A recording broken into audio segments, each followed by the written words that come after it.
Texas declared its independence in 1836, and by 1845, it was its own state. If 1845 distilling had been around back then, what do you think, Miguel, your whiskey would have tasted like, and who in Texas history would you have drinking it first? Oh man, starting out with heavy questions here. Well, I mean, if we were distilling back in 1845, our whiskey would taste nothing like it does now. Mm, We come from a brewing background, so we use kind of high-tech brewing fermenters. We use our systems all automated. So there's definitely some kind of newer age stuff that we use in our distilling operations. And then obviously microclimates are different now and all that kind of stuff. So not exactly sure what it would taste like if we were distilling in 1845. But I mean, I would love to obviously share a pour with, Stephen F. Austin or any of those guys back then. My family has actually been here since 1860. So would love to share some pours with family members, ancestors of mine. That would be super cool for sure. absolutely. And I hate to throw that one at you right at the first because I wanted to have a good little opener. So we For are sure. talking to Miguel with 1845 Distilling Company, and we are going to go over everything that they're doing, all the cool stuff that they have. He was gracious enough to send over some samples, and we're dipping into those. So what drew you into distilling? Was it like a single light bulb moment, or when you knew that you had a calling to whiskey? So that kind of goes back to about 2010, 2012. Okay. We used to run a brew pub in Port Aransas, Texas, outside of Corpus Christi. And so we brewed our own beer. We had a few dozen types of wine. We had a bunch of other beers on tap. And we made our own pizzas, made our own burgers, all from scratch. And that was doing really well for us. And one day we just kind of were sitting around and we're like, hey, we're on an island. People are here on vacation. We've got their beer ready for them. We've got the wine ready for them. What if we expand and we also do distilling operations?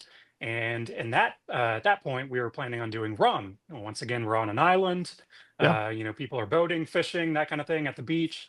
And so we toyed with the idea of adding a small distillery and doing rum. We started taking classes at Moonshine University in Yeah. Louisville, ADI classes, a few with Nancy Fraley. We even bought a small still, a small Arnold Holstein hybrid still. And then a few years later, we got an offer to purchase that restaurant from us. And so at that point, we decided to move out of Port Aransas, get out of the restaurant industry and back up here. But when we moved up here, that kind of distilling bug was always in the back of our mind. And eventually decided to go for it in 2017. Awesome. I've always been big into whiskey. Even when we had the brew pub and we were brewing our own beer, I mean, whiskey has always been kind of my preferred beverage of choice, Okay. alcoholic adult beverage of choice. So yeah, I was definitely interested in moving on to whiskey for sure. Awesome. Awesome. And before we get into the whiskey, guys, if you're watching this, yes, I got attacked by bees. I went on a field trip. Go go check out episode 145, which will, as the date of this recording, will be next week's episode. Go check that episode out. I talk all about it. So my eye's a little swollen. We're fine. Everything's fine. I'm doing all the Benadryl thing. So I cracked open, while you were talking, your Texas weeded straight bourbon whiskey, your bottled and bond. Now, this is a Mhm. new release, correct? Yes, this actually just came out a few weekends ago. Okay. It's a distillery only release. This is our Ooh. first bottled and bond bourbon. This is our weeded bourbon. We have three different mash bills of bourbon. Our weeded, our traditional, or what we call our traditional, which Mhm. is rye, has rye in it, and then a 4 grain bourbon as well. Okay. So this is our weeded bourbon mash bill, bottled and bond, 5 years old, and like I said, just got released a few weekends ago. Distillery only release as of now. That is awesome. That is awesome. I can't thank you enough for it's always cool when I being this on this side, get to try something just at the distillery. Because when you're running a distillery, obviously you want to have something special. You don't want to put everything to market. You want to have something special for people when they come to visit the distillery, something they can get exclusively there. Now, For sure. will this eventually go out to the market? Possibly. We're unsure about that. I mean, just like you said, we do like to keep at least one, if not two or three, Hmm. distillery only products, just to keep people engaged and wanting to come out. And we offer tours and complimentary tastings and all that kind of stuff. So as of now, there is no plan on Okay. adding it to our distribution portfolio, but maybe one day. Maybe Yeah, one day. yeah. Well, I will tell the listeners and viewers that it is an excellent whiskey. The nose on it is like that. It has that a citrus note, but then it also has that caramel, that vanilla that you're used to with a good bourbon. Now, this is aging in Texas, and it's Texas grown and grain, like that. But it really, it's not over oaked for being 5 years. It's not over oaked, and the flavor that's there is really nice. It's really cohesive, and everything's just jiving. And I bet this stands up very well in a cocktail as well, right? For sure. Yeah, Yeah, absolutely. yeah. Yeah. And that's what's so cool. And we can talk about this a little bit. Let's talk a little bit about the distillation practices that y'all are doing, because being that it's a weeded, you get a little bit of a softer profile and stuff like that. But why choose the weeded mash bill and not your straight bourbon mash bill for the bottled and bond? Sorry, you broke up there for just Oh, a okay, second. What okay. was No, that no, it's all last right. part of the question? Why did you choose the weeded to be the bottled and bond and not one of the other offerings?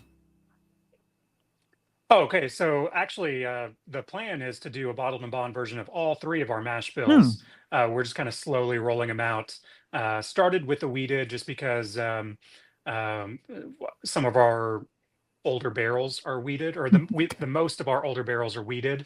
And then as we have other barrels of our traditional and 4 grain mash bills hit that kind of 5 year range, we'll start working on bottled and bond versions of those as well. Got it. We're a fairly new company. I mean, we didn't start laying down barrels until February of 2019, Okay. and so even our oldest barrels are only 6 years old. Um, uh, and we always knew we wanted to kind of we didn't really want to put out kind of 2 and even really 3 year old stuff. We knew we Mhm. wanted to kind of push the envelope and get in the 4, 5, 6, 7 year range. And so yes, right now it's just the weeded bottled and bond, but here in the next probably 6 to 12 months we'll be slowly rolling out bottled and bond versions of both our 4 grain and our traditional mash bill. Awesome. Awesome. I will tell you that I was able to pick up a bottle. I think it was I don't know if it was a single barrel or what of the weeded cast strength. And Hmm.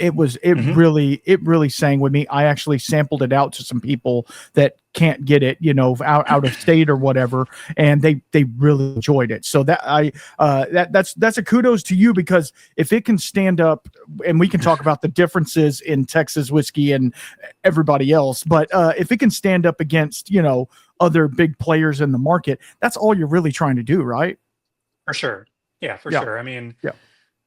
we're a small family owned and operated company. I really mean that too. I mean, as far as everything from tasting room operations to production operations to marketing and social media, bottling, labeling, all that is done by one of us, a member of the family. And yeah, I mean, we just kind of initially sought out just to make the best whiskey, make the best bourbon we could, and you kind of hope along the way that other people will enjoy it as well. And so far, I think we've done a pretty good job. Right, right. I mean, I've been hearing really great things about y'all. Obviously, the Texas Whiskey Festival and stuff like that. You guys are promoted a lot in Texas for sure. So, do you have other whiskeys like a rye whiskey or a malt that you're working on, or is it just predominantly bourbon? Right now, predominantly bourbon. Okay. So, like I said, we do have the 3 different mashables of bourbon, but we haven't really, ventured off into a whole bunch of other mash bills or varieties of whiskeys yet. That will be coming up. I mean, we currently have a high rye bourbon aging, Hmm. but it's only about a year old right now, so we're still a few years out from that. And we haven't distilled a rye whiskey yet, but that is also on the horizon. But unfortunately, with this business, as I'm sure you know, nothing comes fast. So even if I were to distill that next week, we're still looking 4 or 5 years out from now before we would actually see it in a Right. bottle. So. Right. Exactly. So my next question is talking about the Texas weather. Obviously, me being a Texas boy as well, does the Texas weather is notorious for rapid aging or Mhm, rapid maturation more than mhm. more, I should say that. Do you see it as an advantage or a constant battle? Both. So, and when we do tours, this is one of our most asked questions when we tour the barrel barn and whatnot. Yes, it's great that you can get a lot of color and a lot of flavor quickly here in Texas. I mean, within even 2 years, you can get a decent color and flavor from your whiskey barrels. Unfortunately, you also haven't had haven't given that whiskey, that barrel, enough time to Mhm. kind of slowly oxidize and kind of soften those wood tannins.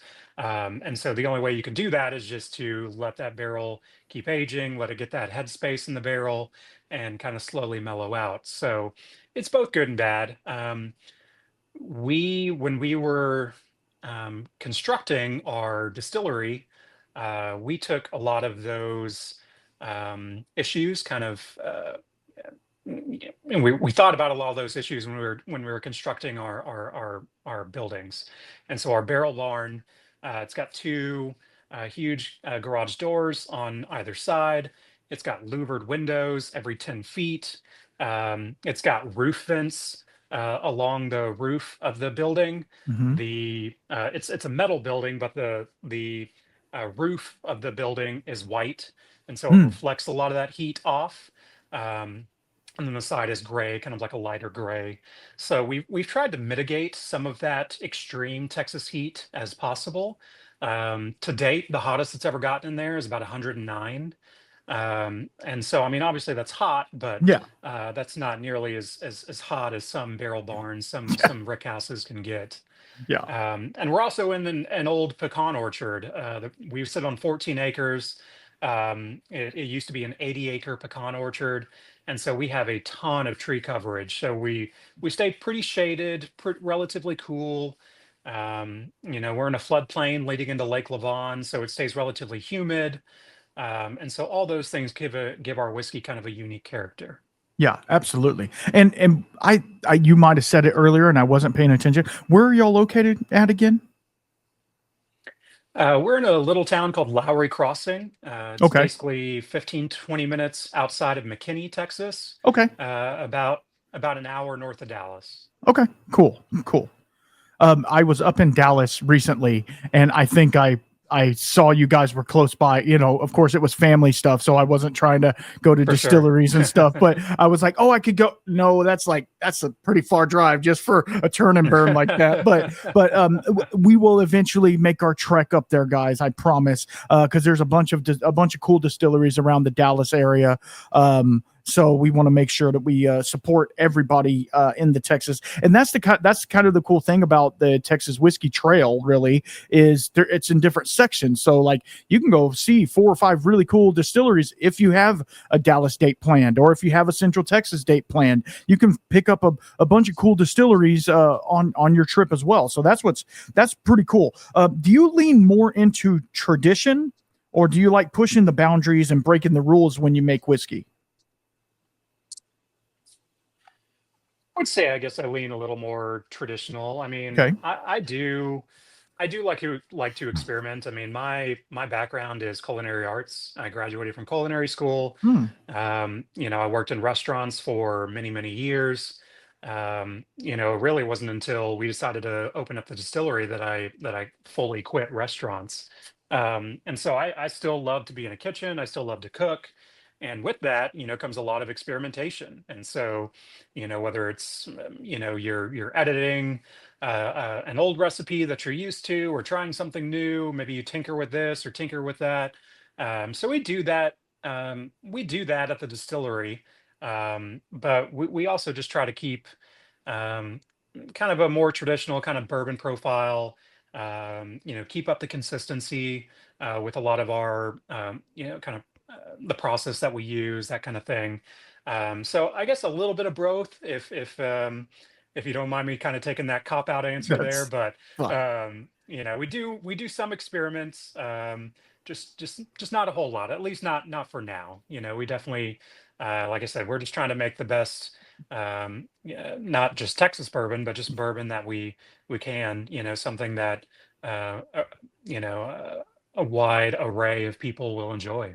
Absolutely. And yeah, I mean, you can't cop out on that question because it is true. Like you want to make a bourbon to taste like bourbon, right? You obviously want it to be for, I hate to say the masses, but there is a preconceived notion of bourbon that it has to taste a certain way. And that's because of the heritage brands that have made it that way for good reason. Like they make good whiskey for that reason. But also you don't want to veer too far off and then you're just some experimental distillery doing crazy one-offs like Corsair Distilling, right? They do all this weird Mhm. stuff and like, do you have a core thing that I can just go pick up? No, not really. Like it's all weird and crazy. And that's what's kind of cool about what you guys are doing. You kind of stay in those boundaries, but you have a large array of things that you can go to. So it's really cool. So if you like more of the weeded profile, you can go to that, or you can go to the one I just opened up, which is the straight bourbon whiskey, which is going to have a rye more. It's going to have Mhm. a rye dominant, not dominant, but rye in it. Therefore, you're going to get a little bit of a I don't want to say spicy because I hate it when people say rye spice, but you're going to get more of that rye profile on there. Yeah, For so sure. it's just cool having the options up front. That way, you can. It's kind of like pick your own adventure type thing. For sure. Yeah, I mean, like I said, we kind of our core products, if you will, are the three bourbon mash bills. We offer them at two different proofs. We offer them at 100 proof, and then we Hmm. offer them at cast strength. And then we also do, some minor barrel finishing. We've got a double oaked bourbon. We've done a few other kind of like cask finishing, and we'll be doing more in the future. I'm sure. So we do experiment here and there, but like I said, we definitely wanted kind of a few core products that are not only available at the distillery, but that's what we would have in distribution as well.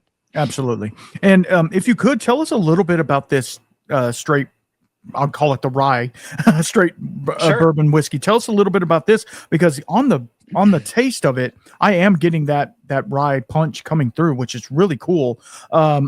I'm really digging it. Normally, I go towards a weeded or a 4 grain profile, but like that one is it's really nice. So tell us a little bit about it. Sure. Yeah. So our traditional bourbon mash bill, that one's got corn, rye, and malted barley. It has 16% rye in it. Okay, The one you're trying right now is 4 years old and cast strength at 118 proof.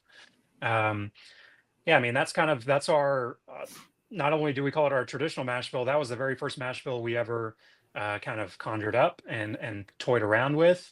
And through the years, as with all of our mash bills, we've kind of toyed with and figured out exactly kind of where we want it with our cuts and whatnot, entry proofs, that kind of thing. right. But it's our most popular mash bill, and it's our most awarded mash bill as well. Our 100 proof version of what you're trying now is a back-to-back double gold winning bourbon at San Francisco World Spirit Competition. It was featured in Forbes magazine a couple of years ago for as one of the best bourbons in the world. So it's definitely one of our more popular mash bills for sure. So you coming from a culinary background, and this is not on my notes, guys, because he just threw this at me. You coming from a culinary background, how would you say if I was to take this whiskey to a pairing, what would you pair this Mhm. whiskey with? Well, some of my favorite things to cook is barbecue. So you can't go wrong with bourbon and barbecue. No, sir. So I always say, pair it with that. I enjoy. I'm just kind of when I cook at home, I'm a lot of the times I'm just kind of a meat and potatoes guy. So give me some sort of protein, some sort of starch, and some sort of green vegetable, and and pair it with a good glass of bourbon. There So you go. yeah, I would definitely stick to my roots and say some sort of barbecue, or some sort of cut a steak, maybe a Mm. nice bone-in pork chop. Hmm. You can't go wrong with that. Absolutely. Have you ever tried, and again, going back to your culinary things, adding this to like a barbecue sauce or something like that as well? I feel like with the spiciness that's coming through, I feel like it would play really well in like a barbecue sauce to put on some pork ribs or something like that. Yeah, I mean, so we haven't done it with our whiskey, which now that you mention it, I can't, I don't understand why I haven't tried that. But when we had the restaurants, we actually used to have a bourbon barbecue sauce that we would Hmm. serve with some of our Okay. dishes. So, yeah, no, I'm gonna have to pull out that old recipe and make a fresh batch of it with our own bourbon. Okay, so go. This is totally off the cuff, but okay, is your barbecue sauce a sweet, more like sweet baby Ray's barbecue sauce, or is it more of a mustard based, more vinegar style barbecue sauce? I wouldn't say it's over. It's definitely not sweet like Baby Okay. Ray's, but it's not nearly as tangy or vinegary as you would get from like a Carolina barbecue Hmm. sauce. Hmm. There was some brown sugar in there. There was some apple cider vinegar in there, but it was just enough to kind of balance each other out. Right. Okay. I just was it caught my head because I'm a big barbecue guy as well, and I love making different sauces and different things and different rubs for different things that we're eating. So it's just really cool to kind of bounce ideas off of people that are in the same industry as well. So where do you see Texas whiskey in like 10 years? And what role do you guys play in it? Which I already know that part of the question, but where do you see Texas whiskey? Because Texas whiskey is fairly new comparatively to For the sure. bourbon scene. And Yeah. there's a lot there, and there's a lot of whiskey out there, and there's a lot of Texas whiskey out there. But where do you see it in say 10 years? I mean, I see it going nowhere but up. I mean, the cool thing about this industry is we're all friends and we're all colleagues, and we help each other out, and we're there to answer questions and help promote each other. I mean, whether it's us or Iron Root or Balcones, Garrison Brothers, Bent, whoever else, Hmm. you know, uh, I feel like we all have um, kind of our strong points, our fortes, if you will. Whether it's American single malt with Balcones, or Hmm. these great kind of heirloom grains that Iron Root uses. Um, like I said, I think there's something for everybody here in Texas when it comes to bourbon. And as we get older as companies, as we get older as distillers, we're just going to hone in our skills, hone in our products even more, and not only be able to compete with other craft distillers, but just distillers and distilleries in general. So, yeah, I see Texas bourbon going nowhere but up. And I just hope we can kind of, like I said, we're still fairly new. We've only been producing for about 6 years now. Right. But I just hope that we can kind of carve our own path in this industry. So some people say that whiskey is just distilled grains, right? And wood. And others Mhm. say it's like liquid history. What does whiskey say to you? And I mean, yeah, I mean, if you want to boil it down, yes, it is just, water and grain and wood, but it's so much more than that. I mean, whiskey to me means so many different things. Yeah. It's about friends, it's about family, it's about bringing people together, it's about, experimentation and tasting and nosing and just working with your hands and just being able to see something from start to finish. I mean, we're grain to glass, so it is just so neat and so rewarding to literally have a handful of grain, and then 4 or 5, 6 years later, see that turn into, a finished whiskey, a finished bourbon in a bottle. So um, that to me is just that to me is something that I enjoy. Mhm. I've never been one to be able to just kind of sit behind a desk for, 4 or 5, 6 days a week and behind a computer, behind a laptop, or crunching numbers or whatever. I enjoy. Um, I've always said I'm a back of the house person. I think I can't remember who it was on your podcast, but someone said, factory workers, distilleries are basically like factory Yes. workers. And that kind of resonated with me. But for me, I've always said it's like back of the house work. Mhm. Coming from a kitchen background. So I'm not used to you know being in the limelight or being on camera or whatever. Like I just want to kind of put my headphones in and work with my hands and get something going and see it from start to finish. It is just like I said, just so rewarding, so cool to see these individual grains, this corn, this wheat, this rye, this barley, and see it from start to finish, not only in the fermentation process, but the distillation process, the barrel aging process, the bottling process, all the way to, having people coming in on Fridays and Saturdays and enjoying what you've worked on for so many years. Yeah. And that's really what whiskey in itself is boiled down to. It's about you and I having a glass, talking about it, not talking about it even, whatever, it's fine. And just enjoying the time, the presence of the people around you. And then you, on the other hand, producing those said whiskey, you have to enjoy what you're doing as well. You know what I mean? For sure. I understand at the end of the day, it's a job, right? It's a job like anywhere. It's factory work, like you're saying, but it's not at the same time because Yeah, it turns into something else. It turns into for sure. you're creating your own story with the whiskey that you're laying down, and that's really cool to see. And I can't wait to see the future growth of not only Texas whiskey but you guys' brand as well, because being that you guys are 6 years old, which is plenty enough time to get some absolutely fantastic whiskey out, but like it gives you more time to lay down more barrels, to do more blending projects, to do, you have a lot more, say, stock to work with, I guess you could say. It's really cool to see that, and to see how Texas is very inviting. And we could talk about the Texas, whiskey community as a whole. It is probably one of the most inviting communities there is, because everybody I know in the Texas whiskey scene is just like, hey, have you tried this? Here, try this. And they're Yeah. always shoving stuff in my face of a distillery I don't even know. Like I got a card. I got a card for Mossy Horn whiskey the other day. Yeah. And I'm like, okay, cool. Like, it's really cool to see Texas whiskey, especially being from Texas, seeing Texas whiskey turn into something that people aren't like, ooh, that's that over oak stuff that doesn't taste good. Like, no, it's not.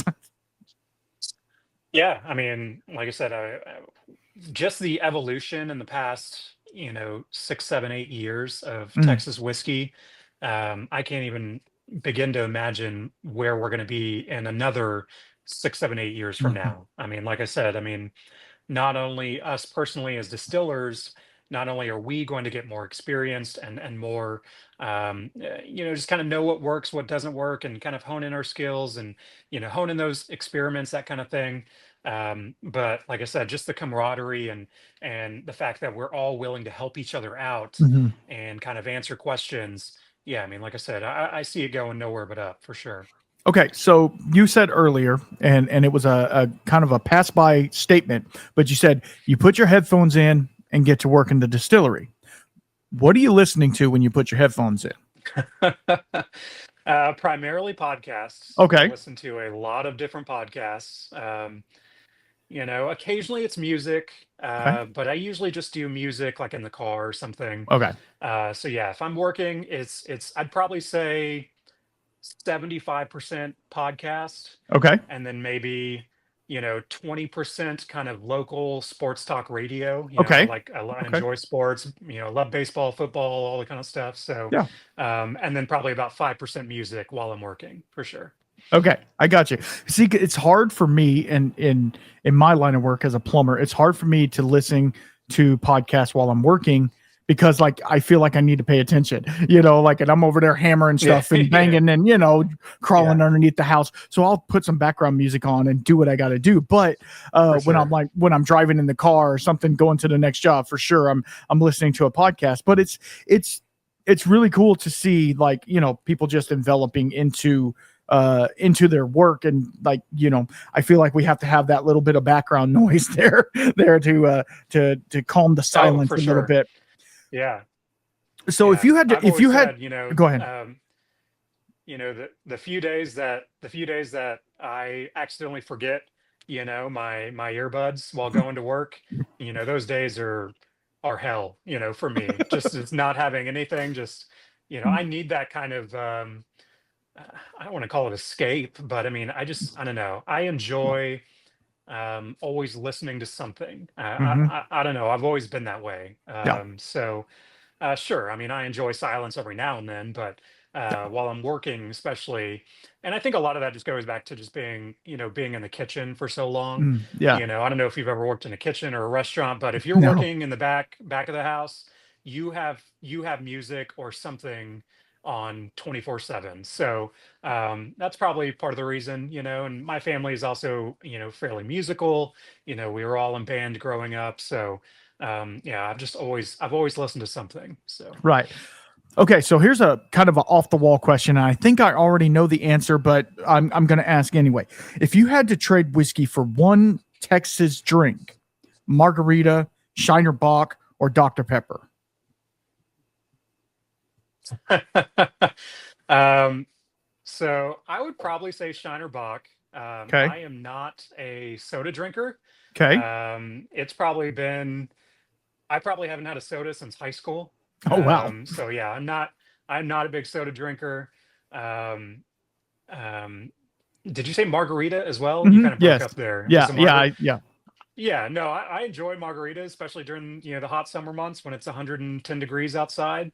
But Shiner Bock has always kind of had a soft spot, or I've always had a soft spot for Shiner Bock. I grew Yeah. up in a little town called Victoria, Oh, and yep. Shiner's about 30-40 minutes away from Victoria. So, it was always so cool going up to Shiner and touring the complex. And, Shiner Bock was one of the very first beers I ever had. Mhm. So, yeah, I'd probably say Shiner Bock.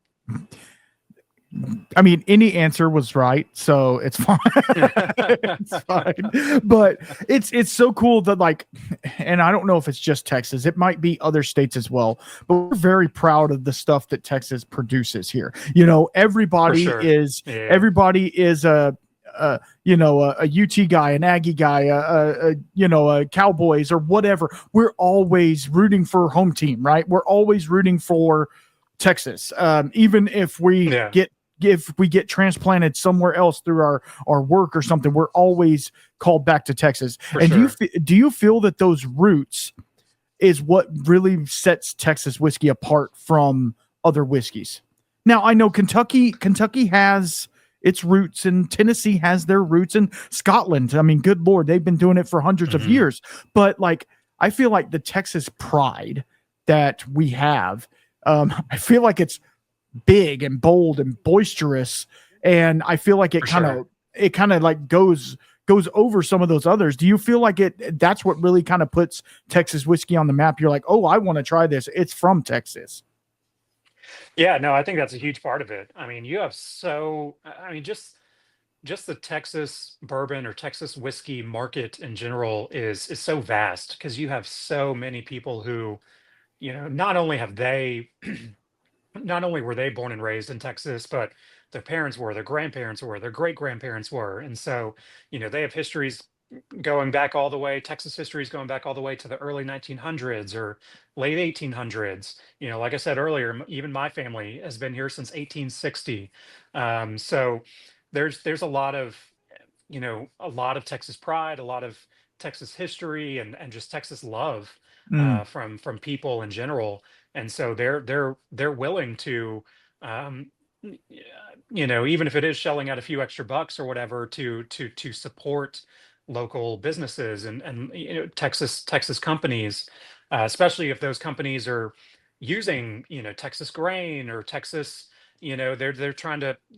use as much Texas influence as possible, and that's kind of what we do. We use 100% Texas grain, and really the only thing that doesn't come from Texas are our barrels. They come from Mm. ISC in Kentucky. So Oh yeah. Yeah. yeah, no, I definitely think that's a huge part of it.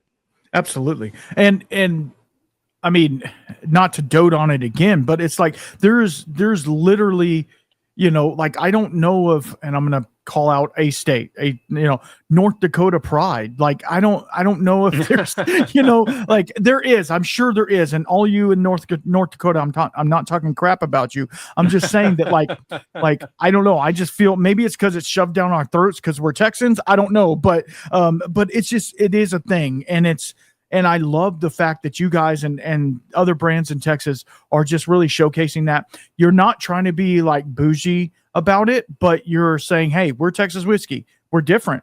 We don't care. And that's fine. Right. Like you might like us, Yeah. it's kind of like Netflix. You might also like us. If you like Kentucky bourbon, you might also like us. Yeah. You might not though. Yeah. Who knows? So while we were talking, I did switch over because I'm trying to, keep this show rolling.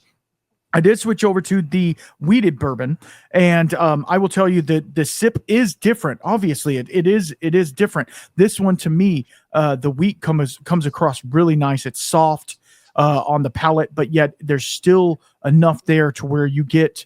Obviously, it is at cast strength, but like you get that it's a little more, I want to say, savory and less like baking spice, obviously. So it has a little bit more savory notes to it, like baked bread or something like that, whereas the other one was a little more like a Christmas cake or something like that, where this one is more like just fresh baked bread with some maybe a little honey drizzle on it or something like that. It's really good. So if you want to tell us if it's the same mash bill, just swap out the wheat. We don't have to talk about it, but if you want to talk about this one a little bit, you can.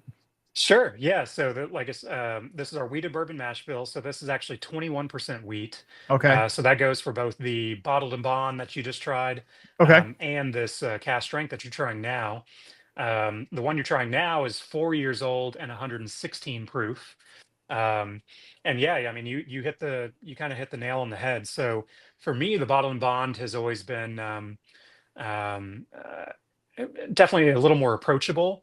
Hmm. To me, it's real buttery. There was a nice like butterscotch Hmm. kind of cooked Yeah. sugar aspect to it. That Christmas cake is definitely a good kind of a tasting note there. With our cast strength, though, yes, I mean I get a ton of that just kind of yeasty baked bread Hmm. influence on it. There is a nice kind of baking spice there, a ton of like orange peel. Think of that Oh kind yeah. of like slightly bitter citrusy oil that you would Hmm. get from like an orange peel or a lemon peel. And I get a nice kind of like nutty dark chocolate. And I'm talking like dark chocolate, think like 80%, Okay. cacao type chocolate. Hmm. So yeah, definitely different. And a lot of that, like I said, it just comes to, the difference in age and the difference in the proof and that kind of thing.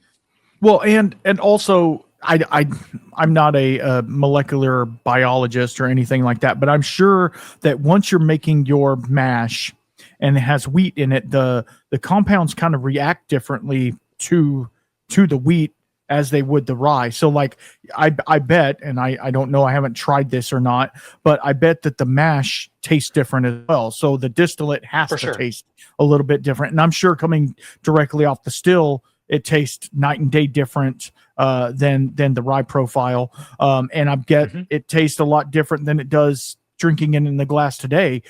So let's talk a little bit about distilling practice, if you can. Um, Sure. column now, did you say column still or hybrid still?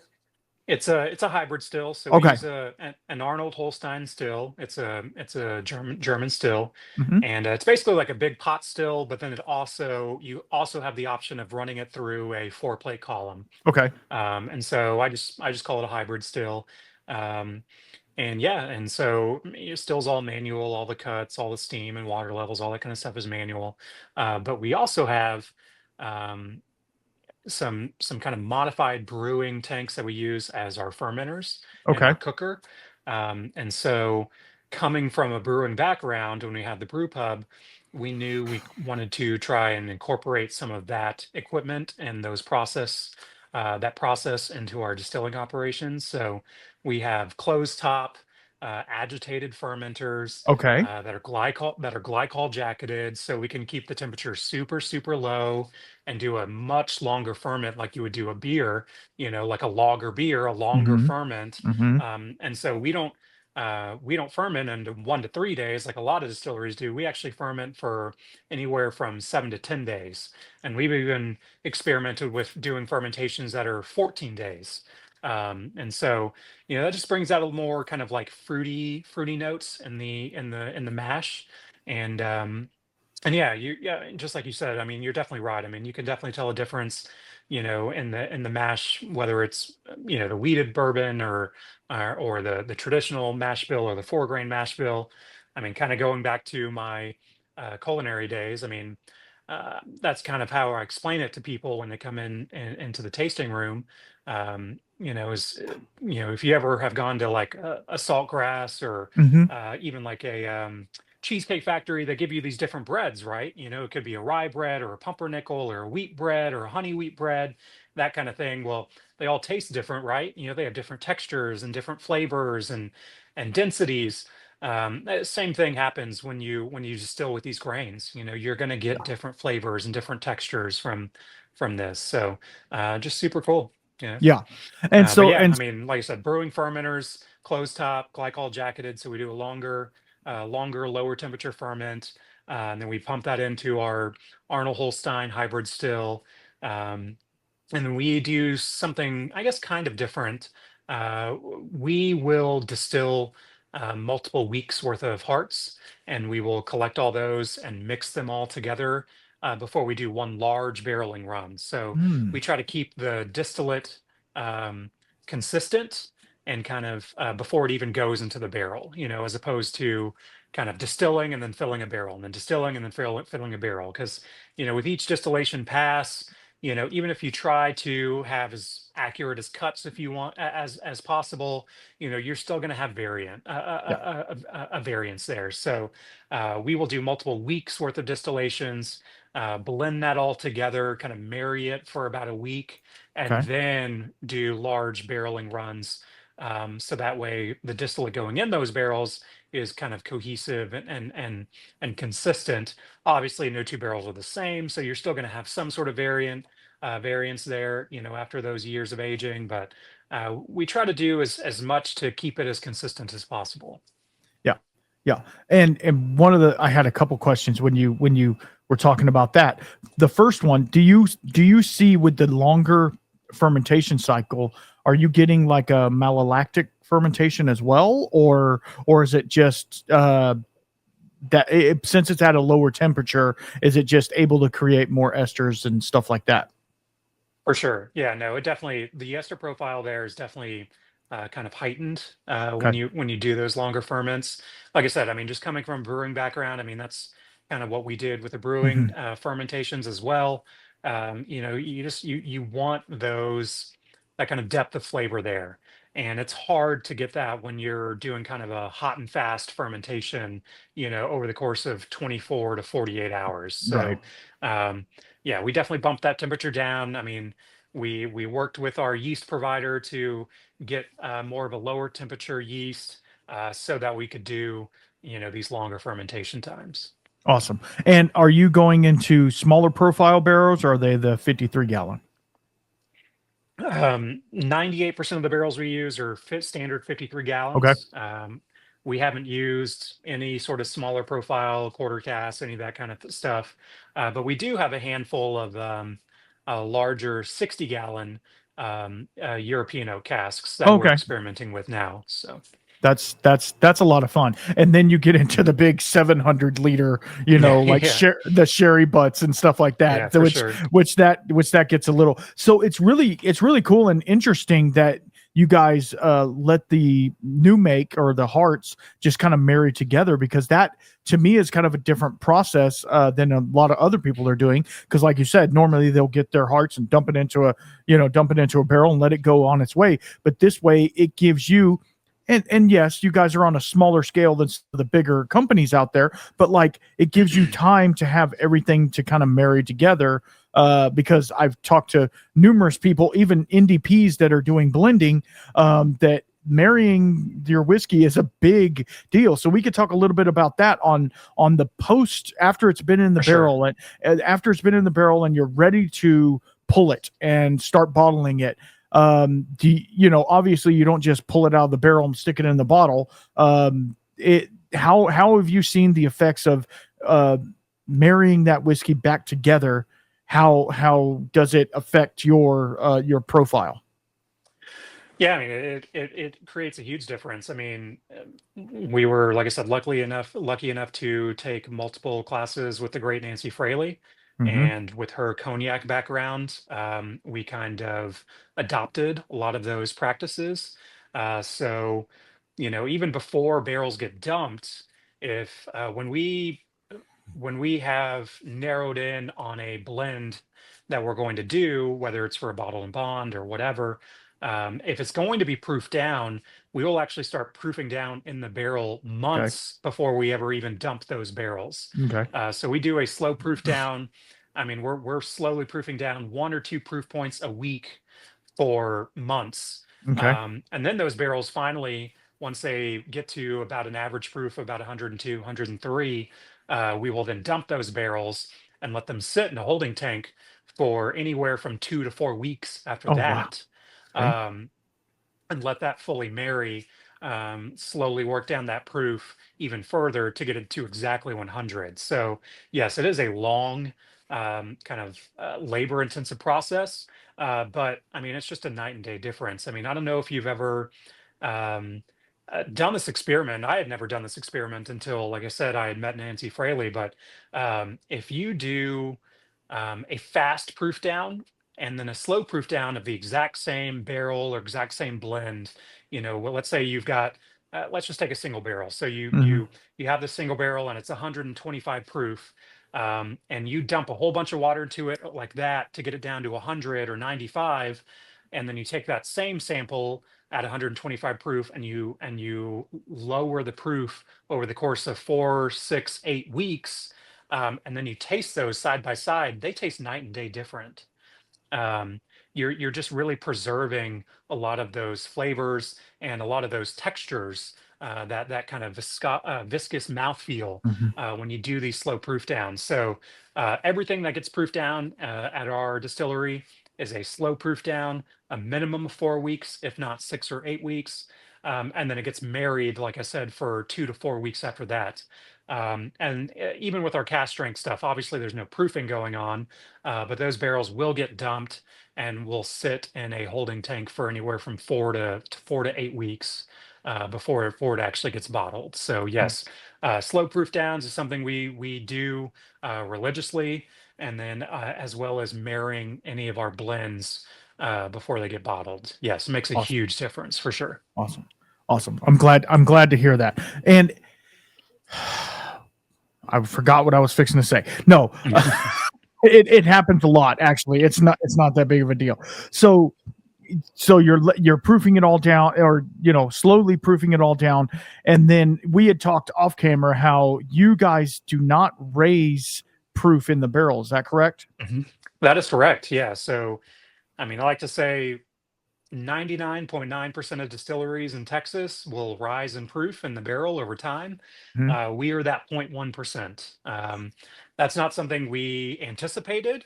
As I was kind of talking about earlier, we did kind of construct our barrel barn in ways to extract some of that excess heat. Right. Um, but what we didn't realize is, since we are in this old pecan orchard, we are surrounded by greenery and shade. We're in this floodplain leading into Lake Lavon. So anytime we get any sort of significant amount of rainfall, we basically have a raging river that goes right through the middle of the property, right next to the barrel barn. So we stay super humid year round. And so, with that kind of mitigated Texas heat and that elevated humidity, we don't really rise in proof in the barrels. So our barrel entry proofs range anywhere from 110 to 118. And 4, 5, 6 years later, they come out about that same proof, give or take, let's say 2 proof points. Right. So, um, we've had barrels drop as many as 5 proof points, and we've the hottest barrel, if you will, Hmm. that I have come across, was a barrel that went in at 118, and when I tested it was at 122.4, I believe. So even that, let's call it 4.5 proof Right. points, that's the hottest the barrel has ever gotten, and that was after 5 years. Right. So, I mean, sure, maybe you never want to say never, obviously, but um, I can't imagine you'll ever see a hazmat from us. I can't even imagine you'll ever see a 130 plus proof from us. Mhm. But maybe, I mean, maybe if we let a barrel age for 10, 11, 12 years, maybe it'll crack that Right. 130 proof. But yeah, it's definitely different, and I think it gives us definitely a unique flavor for sure. I Oh mean, yeah, as for I'm sure sure. you know, you've got kind of alcohol soluble and water soluble components within the wood of the barrels. And so if you've got a barrel that's sitting at 135 proof, you're primarily pulling out some of those alcohol soluble components, and so with that, let's call it average proof 115 that we're sitting at, even over the course of 4, 5, 6 years, I think it gives us a nice balance of those wood components. Absolutely. And going back to your hazmat type question, I recently had a live stream where, or another podcast with someone else, and they sent me over a sample, and it was a blind sample, and I tried it on the show, and it was Kings County. I don't know if you know them up in New York. Hmm. Yep. It was a version of their peated bourbon. It was 9.5 years old at 158.2 proof. Wow. Now I'm going to ask you and I'm not trying to throw shade to Kings County. I'm not saying that they're squishing their numbers a little bit, but can that be physically possible, even if you put it in at 125? I mean, I'm sure it can. I mean, I that's mean, the that's highest. That's that's a that's the lot. highest barrel proof I have ever seen, or ever even heard of. Every now and then you will find something to creep up to that 150 range. 148, 149. I've never actually seen anything go above 150 personally. But I mean, I guess it's possible. I guess maybe that barrel was, I don't know anything about their rick house or their barrel Right, barn or anything, right. but I mean, maybe that was on the 6th story, in a window, so the sun is beating down on it, and it's just, yeah, it probably went in at 125. So, Yeah. I mean, I guess it's possible and under the right kind of, certain conditions, but yeah, I mean, that's crazy to Yeah, see no, something that high. yeah. When I tried it and I revealed what it was, I was like, "Are you kidding me?" For one, it's peated bourbon, right? So it has some smoke and stuff. So I For just thought it sure. was like smoky. And it was Yeah. hot. Don't get me wrong. It was fiery on the tongue, but I was like, "Oh, it's like 130, maybe. Whatever. It's fine." Yeah. No, I did not know it was going to be that high. No, it tasted fine, but like you're talking two more proof points or a point and 1.8 proof points, and that's where you have to cap your bourbon at, so it's like, good Yeah. lord, like you're getting to where like it's almost not bourbon anymore. like Yeah. like I don't know Yeah, what for you do sure. once you meet that 160 threshold. I guess proof it down. That's the only thing you could do, but yeah, Yeah. I don't know. Anyway, I just wanted to throw that out there because it's like, man, it's really strange how we did. And you're thinking New York, right? I know they have fluctuations in temperature because they get extreme cold and it does get hot there, but like, good lord, I didn't think it would get that much swing. But anyway, that's off topic. It was sitting on my desk right here. That's why I brought it up. We were talking about that. But so let's say you guys are planning an event, a whiskey event, and I'm sure you get called out to do those all the time. Are you making any pre-made cocktails to go with the event, or is it just straight bourbon? Straight bourbon, maybe and having it with ice or something like that. How would you prefer somebody drink your whiskey? Oh man, that is totally up to the person consuming it. I mean, me personally, yes, I primarily drink it neat. In the summer when it gets super hot, I will have it, with an ice cube, or we'll make an old fashioned or some sort of whiskey cocktail. But that's me personally. Everybody's different. Everybody's taste is different. Everybody's preference is different. So I've always said, drink it however you like it. I, as if you support us by buying a bottle of our bourbon, of our whiskey, that is now yours, and you enjoy it however you like. If you want to drink it neat, great. If you want to drink it on the rocks, great. If you want to make it into, an old fashioned, great. If you want to pour Sprite or Dr. Pepper into it, great. You drink it however you want. I am definitely not going to tell someone how to enjoy their beverage, Uh, so um if you are gracious enough to support us, support me, support my family, with buying a bottle of our bourbon, of our whiskey, that's good enough for me. that was the right answer, just to let you know. No, okay. So you've talked about family quite a bit. So how does this distillery impact your family, and how does the family impact the distillery? I know it's family run, but like there has to be days where you're working late because you got to get this distillation run done. But then there's also, like I was saying, family things that need to be done. How do you juggle distilling life and family life? Yeah, I mean, it's a great question, and it's something that's kind of always a work in progress.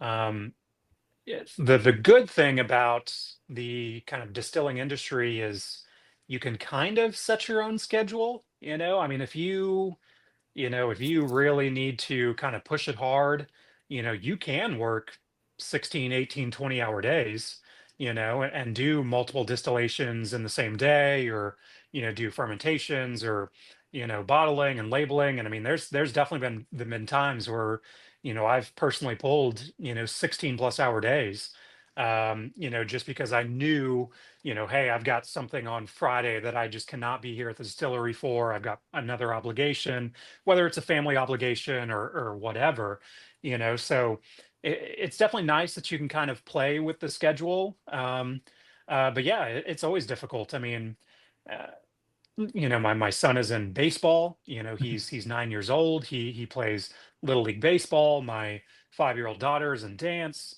My wife is a professional photographer, so I mean, her schedule is kind of all over the place as well.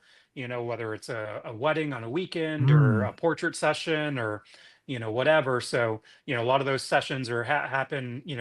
What's known in the golden hour. yeah. So that's kind of right at sunset. Or maybe even sunrise. So um, yeah, I mean, there's definitely a lot of kind of sacrifice and give and take, but we're all supportive of one another, and we know that in the end, you know, uh, this distillery is not only something we do for work, but something that in the end can be a family legacy. I mean, Right. um, like I said, we've got two young kids.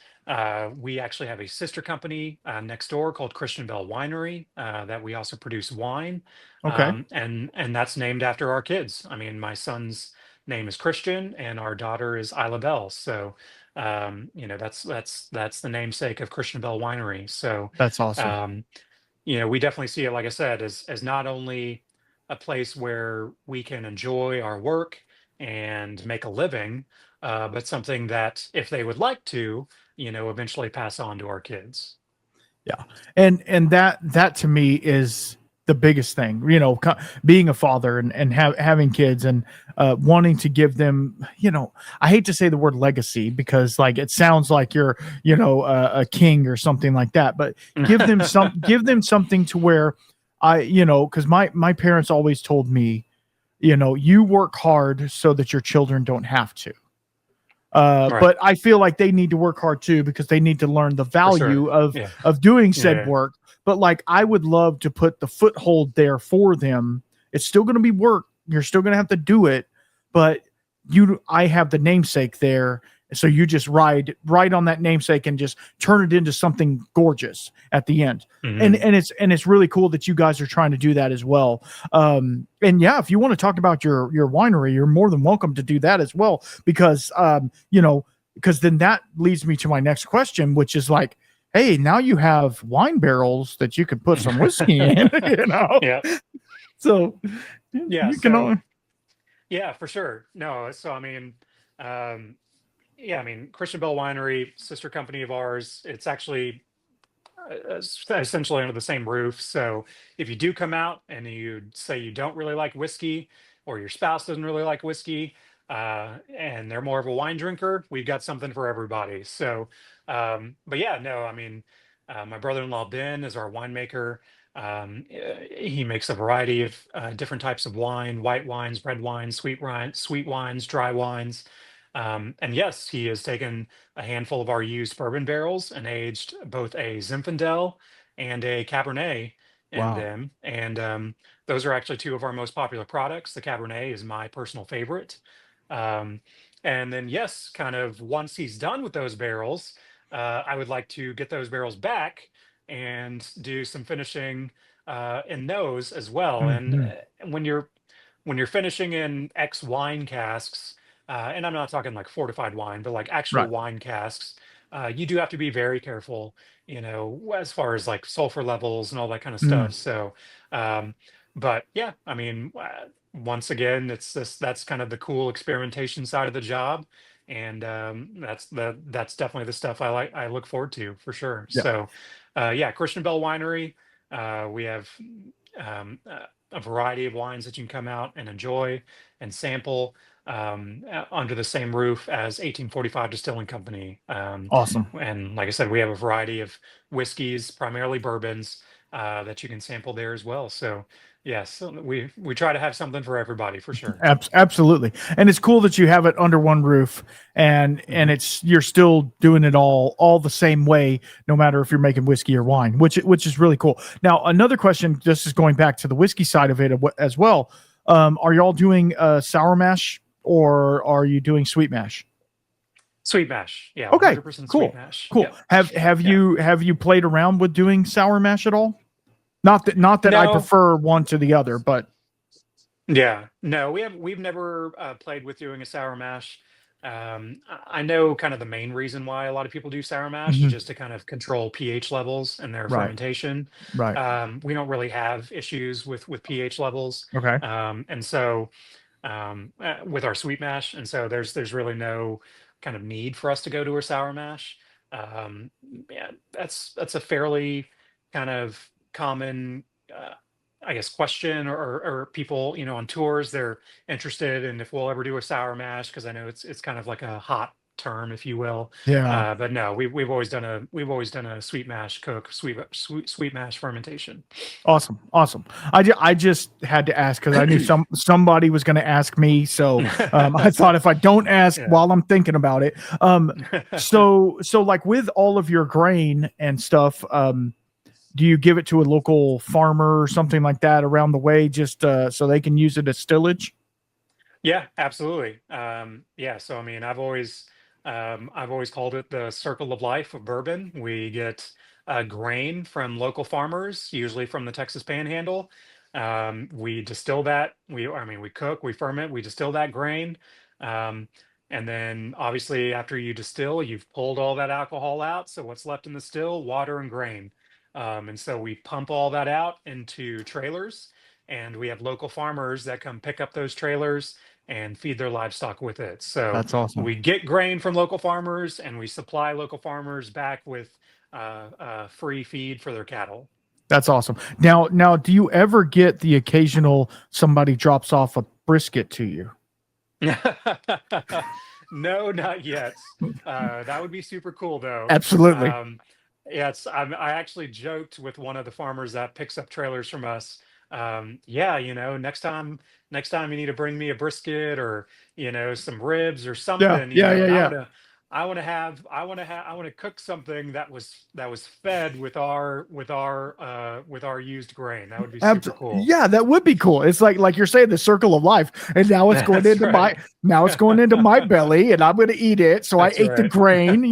Like it's pretty cool because that ties it back to the barbecue. That's why I asked. Anyway, Yeah, absolutely. no, it's super cool that, and that's the cool thing about, and I think 99% of the distilleries have to do something. You can't just put all your stillage out in the field or something like that. But it's really cool because it kind of gives back to those the farmers that need it. And most of the time, as we well know, I have a very, and I wouldn't even call it a farm. It's more of a, I have donkeys and chickens. Anyway, it's a thing. But feeding them is very expensive. It's not cheap. For So sure. Yeah. having stillage there, if I had a small distillery, I could just throw it out to them, and they'd be like, "Thanks." So like Oh yeah. that's the cool thing. You get to help other people out as well. And again, that's tying back into the whiskey thing, where it's like, it's about the whiskey, but it's also about the community. And how has the local community been with the distillery and things like that?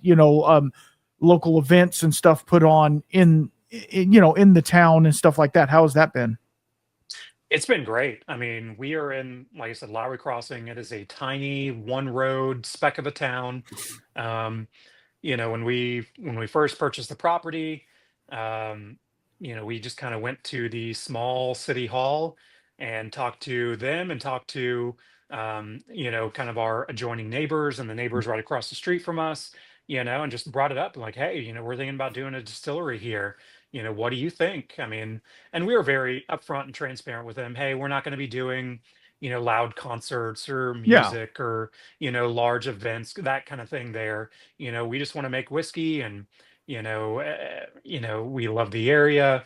We love to be have y'all be a part of the story. And so even to this day, we've got neighbors who come in and volunteer their time on bottling days and labeling days. They come in on Fridays and Saturdays when our tasting room is open to kind of help man the tasting room.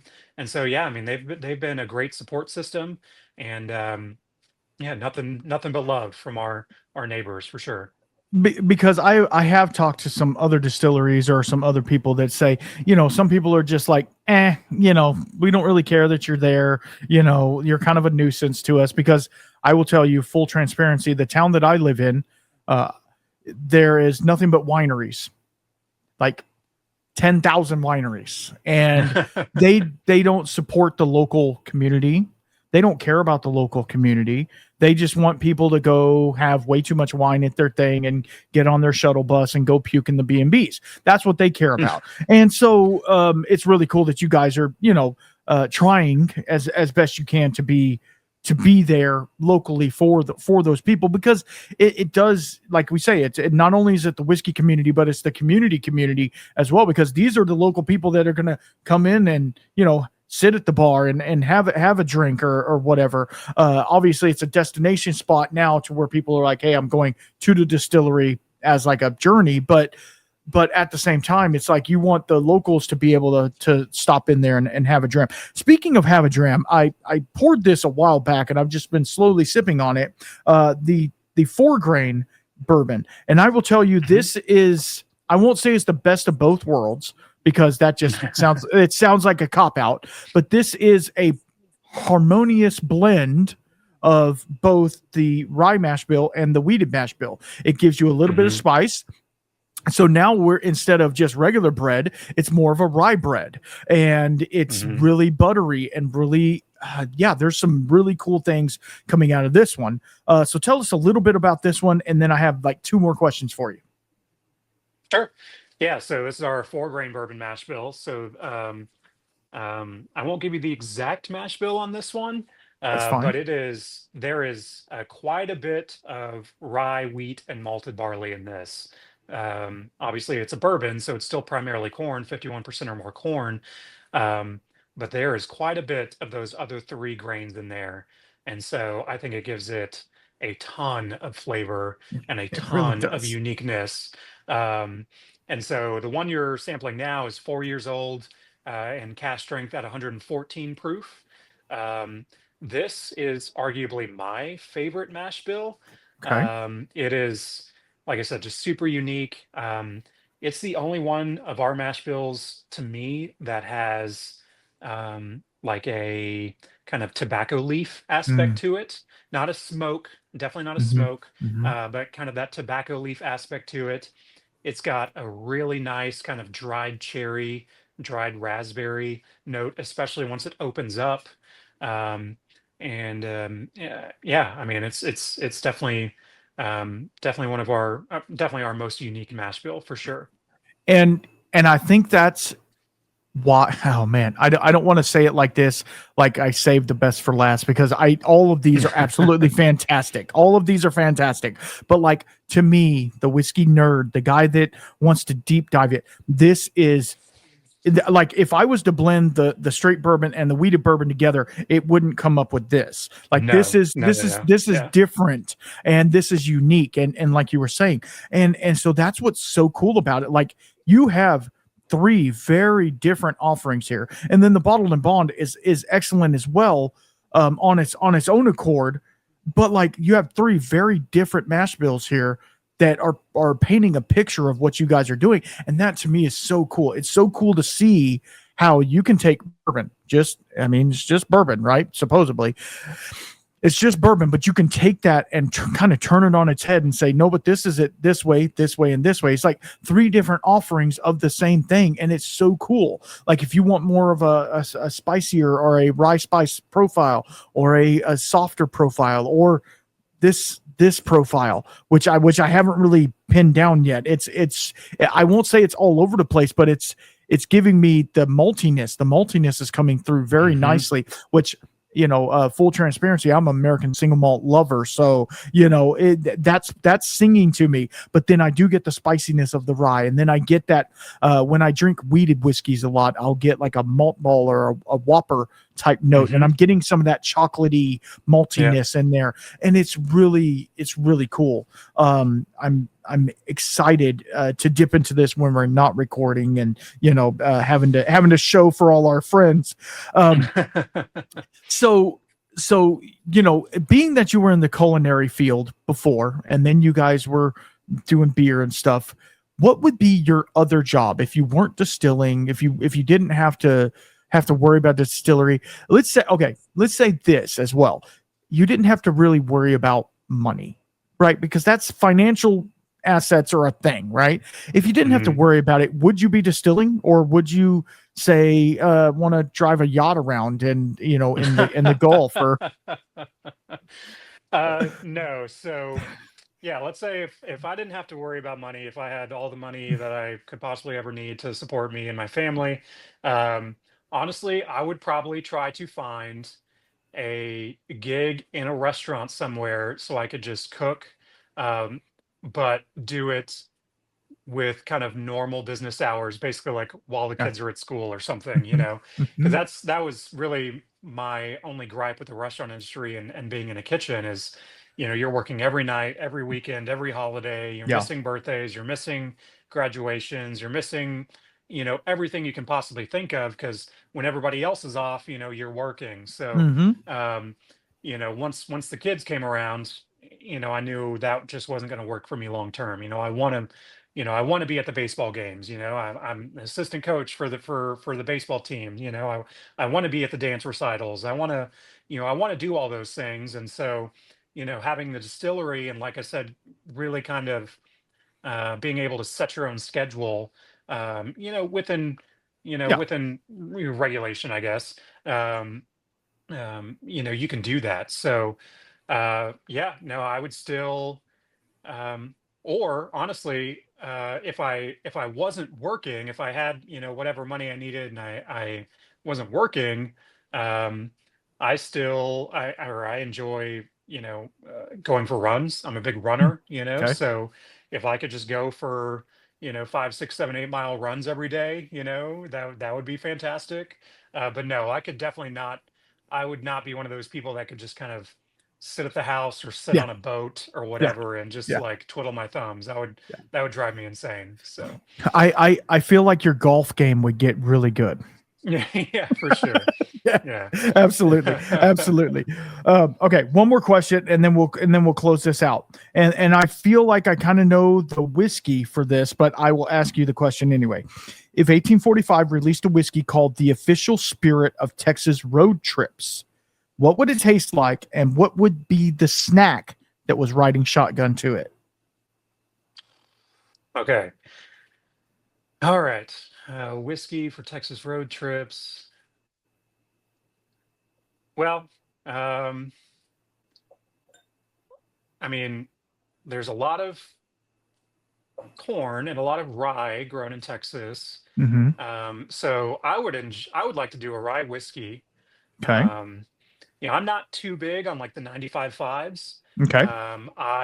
So it would probably be more of, let's call it like a 60 to 70% rye whiskey. Love that. Um, but I would think it would be cool to do some sort of finishing on it, to kind of give it more Texas influence, whether that's maybe a little bit of smokiness, maybe with some sort of, I don't know, whether it's a peated cask or something, Mm-hmm. um, and then snacks. I mean, you can't go wrong with some, you know, Fritos from here from Texas and some Bluebell ice cream, vanilla ice cream. So, yeah, no, I mean, maybe a little bit of some Whataburger French fries, just all the Texas things.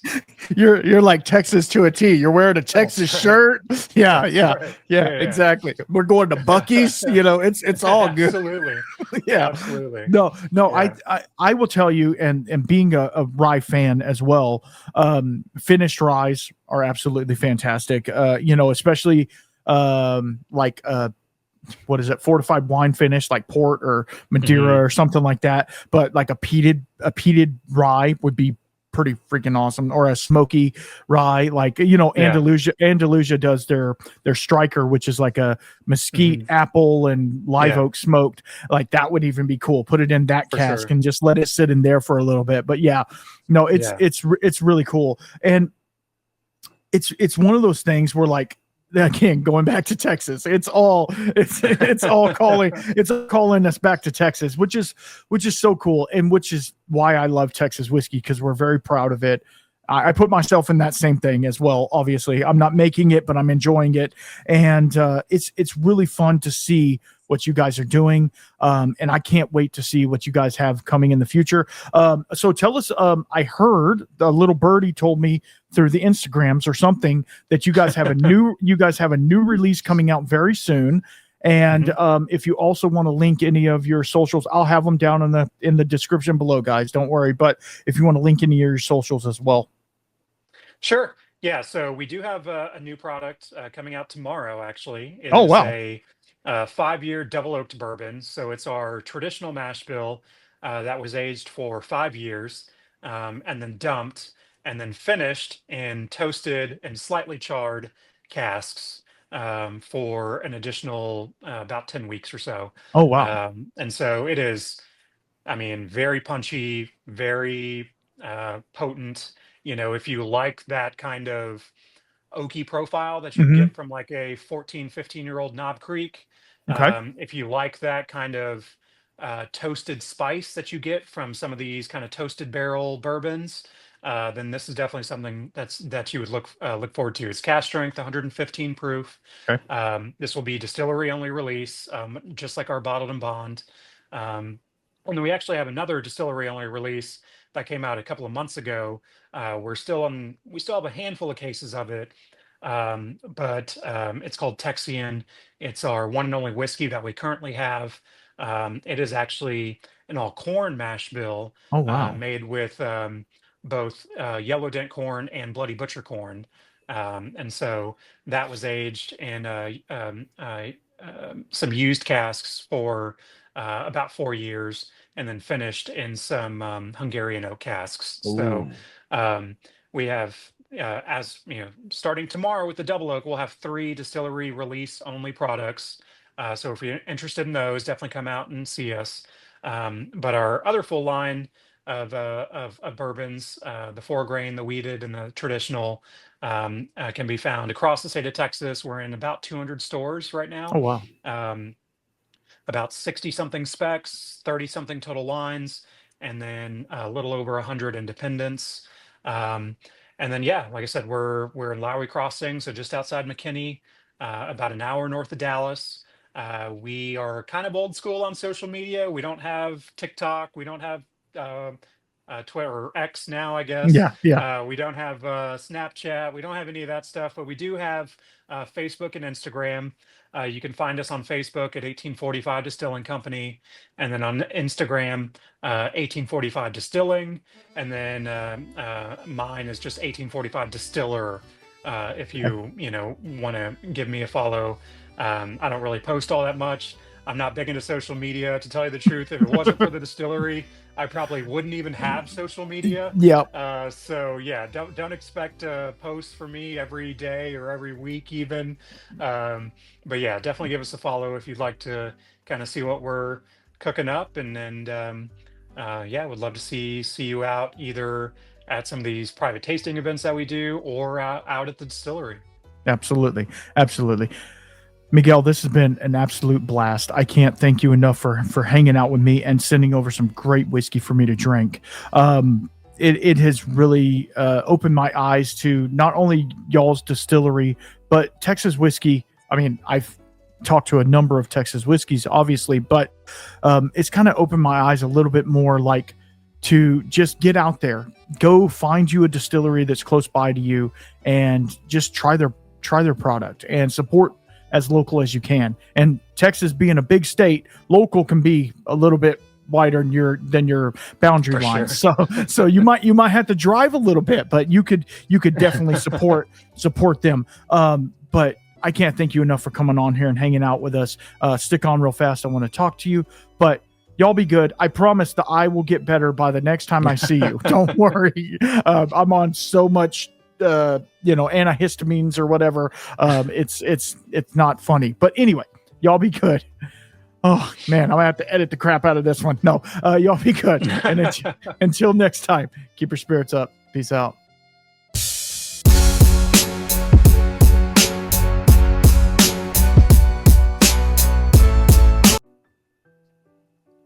It takes so long to hit